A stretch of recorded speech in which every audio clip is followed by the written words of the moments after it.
G'day, g'day. It is Thursday, the 27th of August, 2026. Did anyone trade yesterday? How did you trade during yesterday?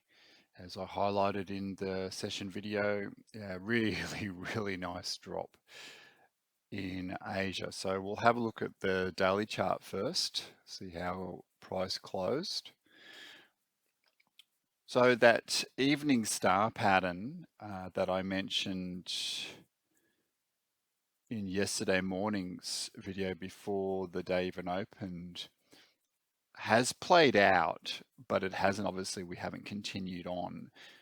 But we had this up move, the sweep of the Monday high, doji, looks like a star pattern, and then we've got a sort of confirming bearish candle on Wednesday's price action. So that's closed below last week's high, and the possibility is obviously to come back down and test either this June 2026 high to see if that is now support, the 4,500 level, or the previous week's low.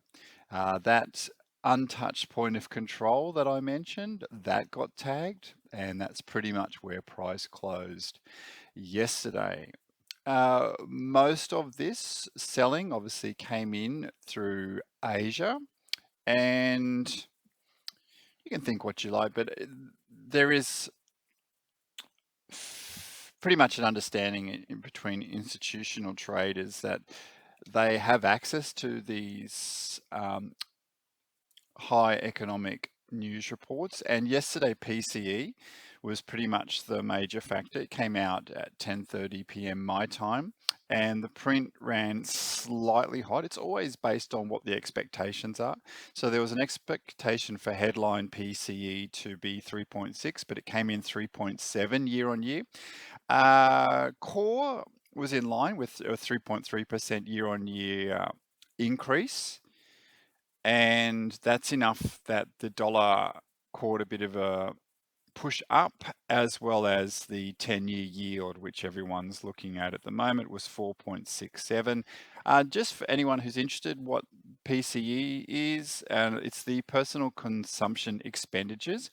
And we all know about CPI, the Consumer Price Index, as a marker for inflation, but the Fed prefers to look at PCE in terms of deciding whether to increase their rate or leave it on hold or to drop it. And so PCE, headline PCE will include everything. It includes gas, food, the whole lot. Well, core PCE leaves out gas and food, which does fluctuate quite heavily, and just tries to get an understanding of what people in an economy are actually spending their money on or not.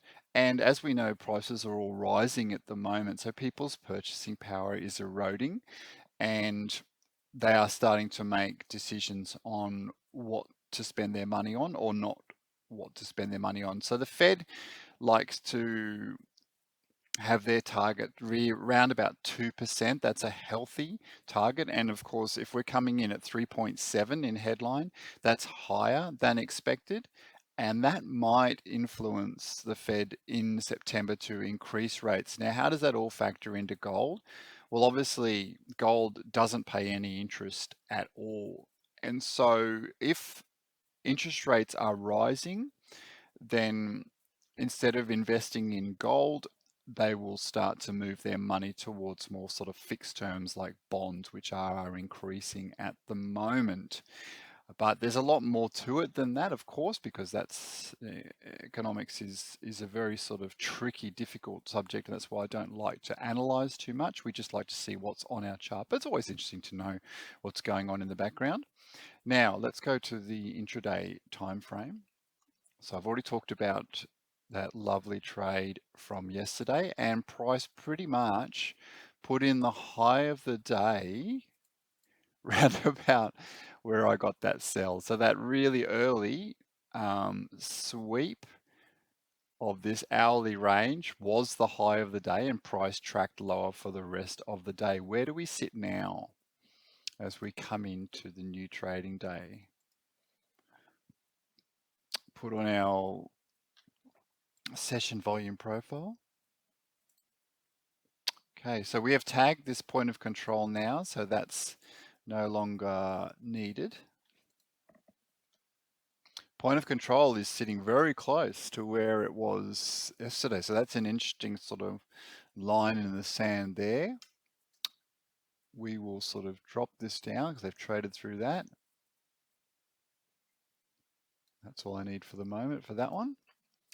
Okay, we are opened with a gap up on the spot chart, quite a large gap up.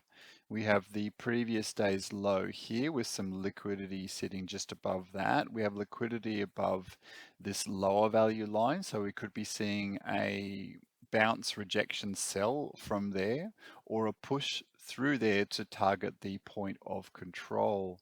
Previous week's high, I'm going to get rid of that now. We've traded through that. It's acted as resistance as well, but I don't like to have too, I have enough lines on there as it is. So yeah, looking at previous day's low, rejection of this, we have cleared the closing hourly range. So this was 530, that was 6. So with that gap up, so this obviously might act as some sort of support if we've gapped up, or we might move down to close that gap. We will just see how it plays out.